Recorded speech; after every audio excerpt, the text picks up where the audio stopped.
Mic check. Period. 1 2 1 2. Good morning. It is 4:32 in the morning, and I am a PhD student.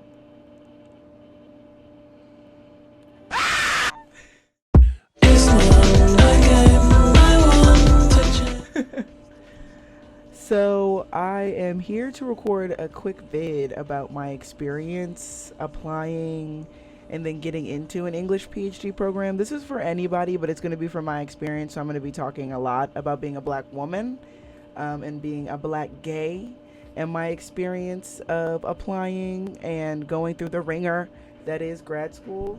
And while I talk about it, I'm going to be doing my bills.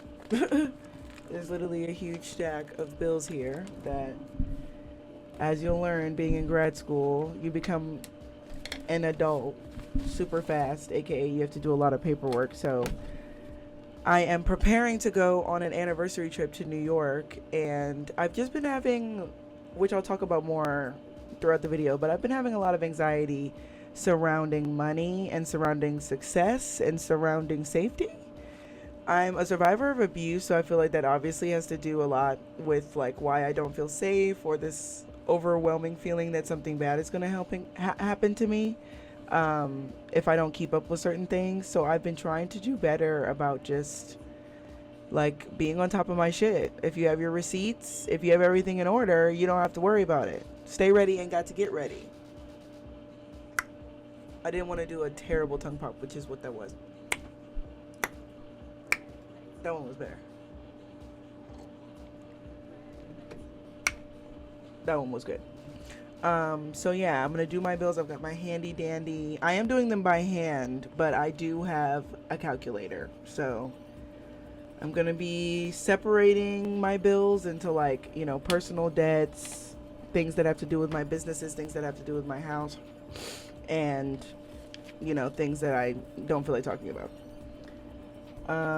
Let's get a rewrite right into it. So let's first talk about while I open some collections letters, applying, right? The actual application process. Also, side note, I'm not gonna send you money in this. I'm not sending. You're not gonna get that out of me. Don't do that. How recent is this? August 6th, 2021. Applying. You want to start early, right? You want to make sure. I started applying. I started applying in my. Well, I didn't start applying. Yeah, I did. You're supposed to apply in the spring / really the fall of your junior year. No, the fall of your senior year. Yeah, the fall of your senior year. You're supposed to apply the fall of your senior year so that you hear back the spring of your senior year so that you can then graduate, correct? And obviously other programs work differently. You can defer. You don't have to go like straight into it. This is something I was supposed to put on my dog after I got his chip when he got neutered in July. Yeah.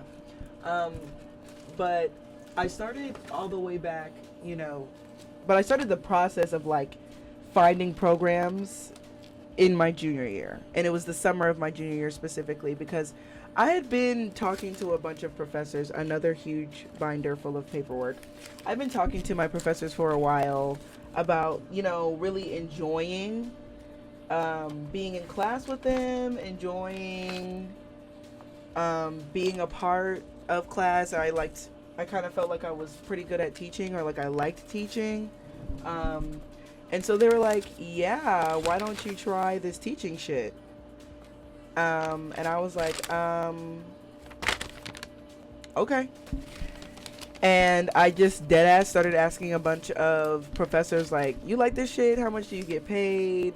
What would you recommend that I do? Just trying to find as many things as possible for me to... This is just so funny. Yeah. whether or not it was possible for me as a black woman to really get into a PhD program and what that would do for me. So, of course, I'm talking to people who have PhDs, and I'm like, what are y'all doing with them? Do you like it? Do you feel like the field is open for me? Do you feel like I can do what I need to do in order to move to the next level? Just give me the scoop. And, that started with a bunch. Okay, this is car stuff. Perfect.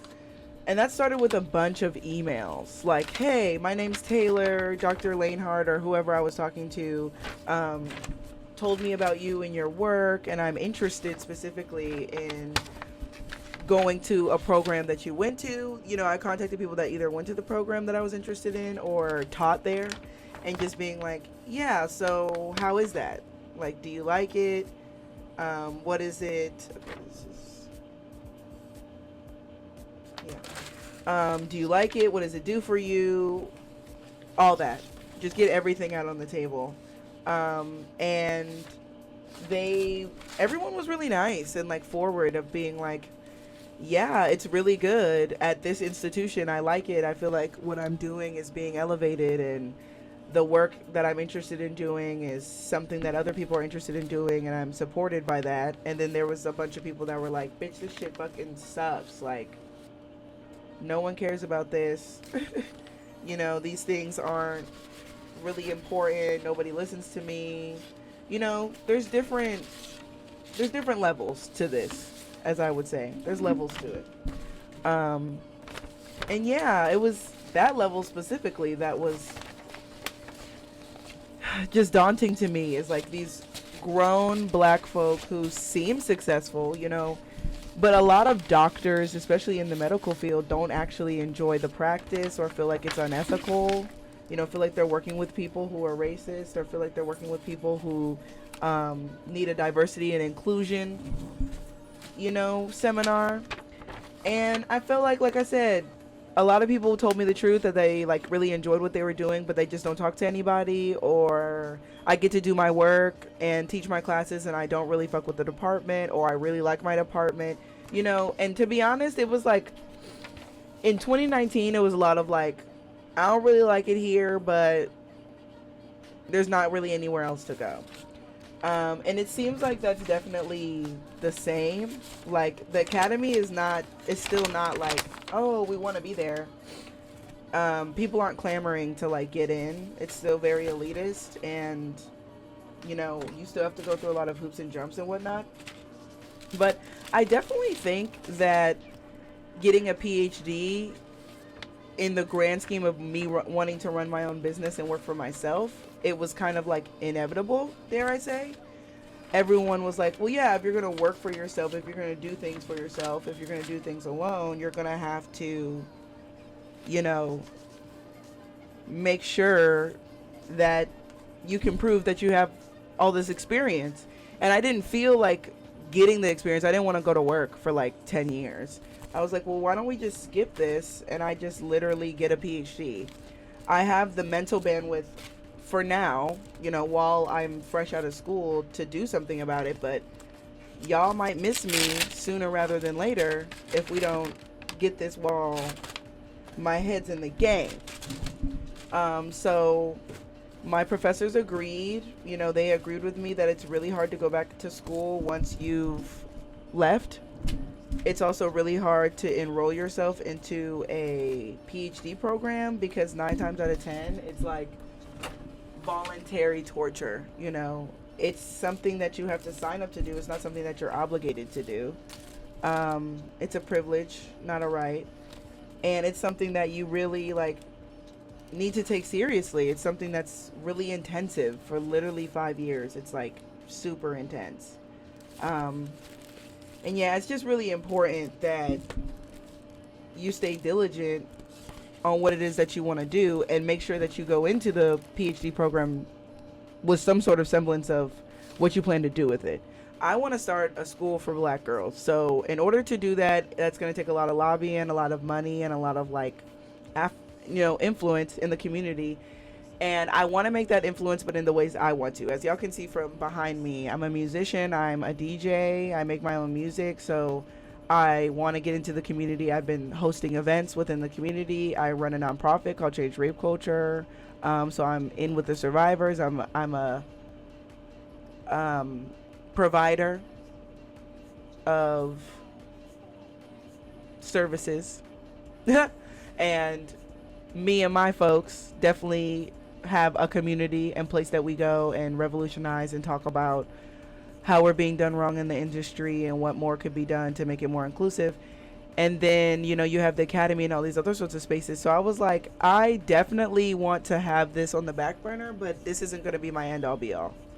I want to be able to get something that's going to, while I'm building this school, I can work in a school. I can work in elementary. I can work in administration. I can work in curriculum. I wanted to have like many things under my belt. And a PhD is 5 years to really like hone your skills, dead ass. It's like 5 years to get your life together, to figure out whether or not something's like good for you, to figure out whether or not this is something that you actually want to do.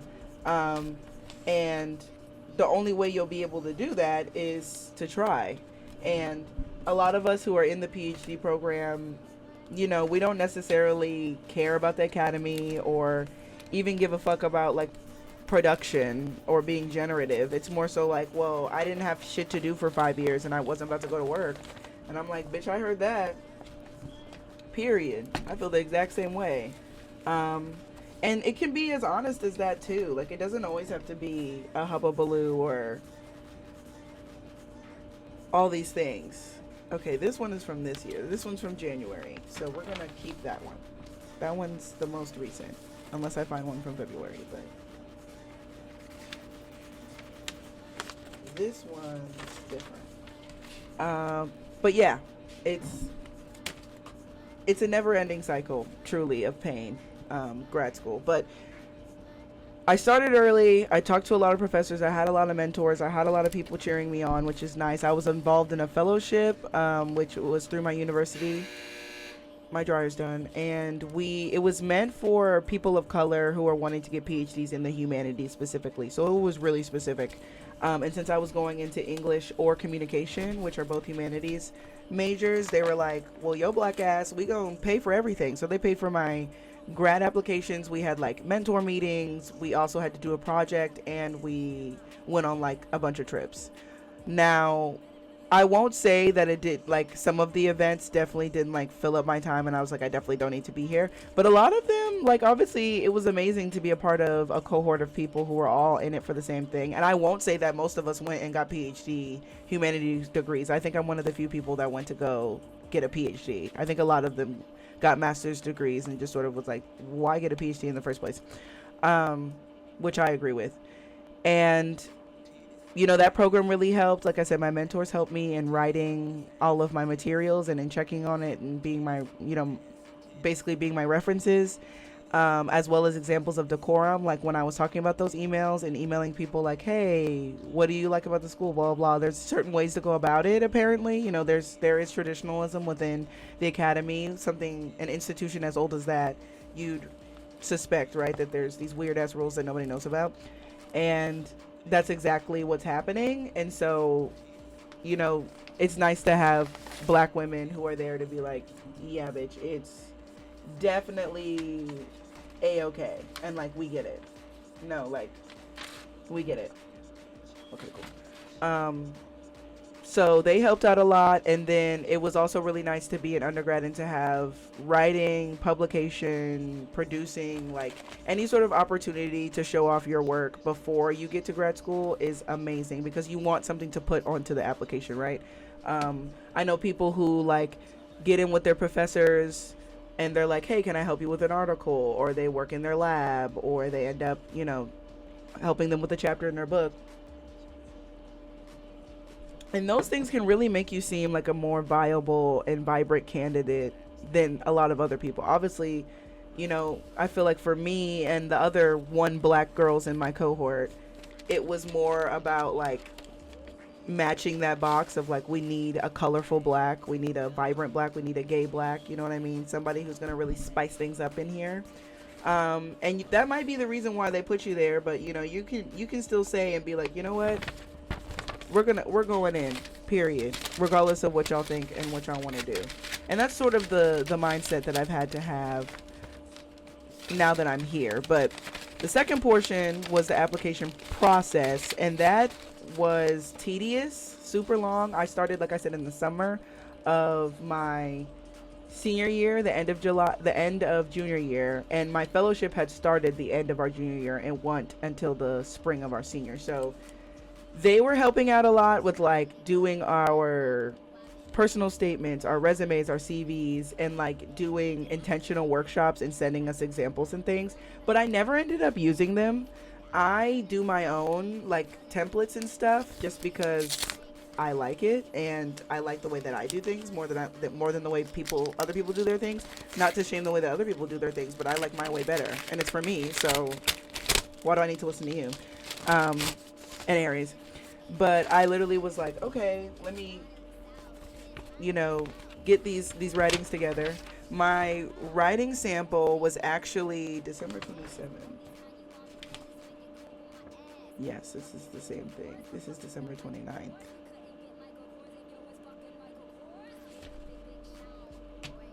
This is different.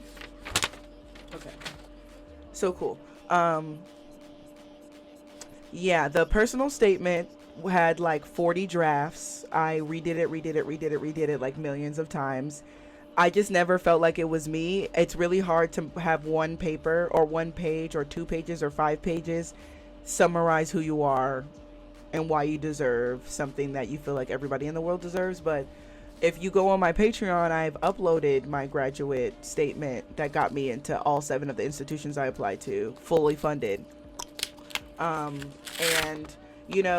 I think that 25th draft, I cried when I wrote it. I was like, I can't believe I'm not gonna get in because I'm a stupid bitch and I don't know how to write anything. And then I sent it to my professor like at 4 a.m. like, I finally finished it, I'm just gonna send it in, I'm tired of asking for help. And she was like, bitch, this is amazing. Delaware? Oh god, everybody's coming to get me.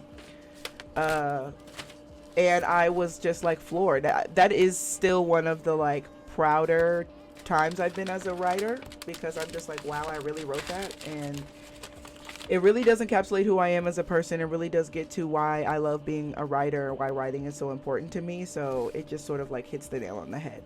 My writing sample was my senior. I was in the honors college, so I had a honors senior thesis, and it was about students of color who are in leadership positions at organizations at school. What do they think about their influence? And specifically, what do they think that the university thinks about their influence? So I've always been curious about student voice. How do the students feel about this? And then of course all the students are like, this is some bullshit. And I'm like, I know. So I turned that in for my writing sample, and it was like 15 pages. And then, but I worked on that separately with my honors advisor the entire year. So I'm not proud of it. I might upload it. And I think I do have it available on my website, actually. If you go to my website and you look through my academic portfolio, you'll see all my writings. And I think my writing sample is up there. Let me know. I don't remember. But, yeah, that was my writing sample. And then you have to turn in a bunch of like, your birth certificate and things like that. And then every other college was different as to what the third piece was. And a lot of it was like another essay specifically about like, how will this program XYZ? How will this help your career? Sometimes it's like a fun question, like, tell us more about yourself. And it's like, bitch, don't ask me that. Just get me into the program. Like I said, I applied to, when is this? Yeah, this is old too. I applied to 7 programs in 7 different, or 2 of them were in the same state. 2 of them were in Pennsylvania, and the rest were just all over the country. And they all did rhetoric in some form or fashion. And rhetoric, if you don't know, is like in communication. They also have some psychology rhetoricians, and then there's also rhetoricians that are in English. So it's a very multidisciplinary field, and there's lots of programs for different rhetorics. In different disciplines. So think of what you want to do in English and then see the viability of how many programs actually do that thing. I know a lot of people who do like indigenous studies who are like, there's none in my area, there's none at the schools I want to go to, and you're ended up ending up going to schools that have a lot of indigenous folk, because obviously they make the people who are the race do the race talking, and the race researching, or they assume that you are. And that shit, is usually only in a certain part of America or at certain states or at certain schools. And that may cuckold you to like one or two programs. If you feel that way, like, damn, what I want to do is really like not available, you might need to ask around. Maybe it is multidisciplinary and there's ways for you to like muddle it in. Because I wouldn't stop at like, what I want to do is just not in America. Especially if you're looking for an all-black MFA program. That definitely doesn't exist. Or I think there's one MFA program that's like meant for black people. But for the most part, they don't have any. Another one? When is this? I think I paid these. But maybe I didn't. Yeah.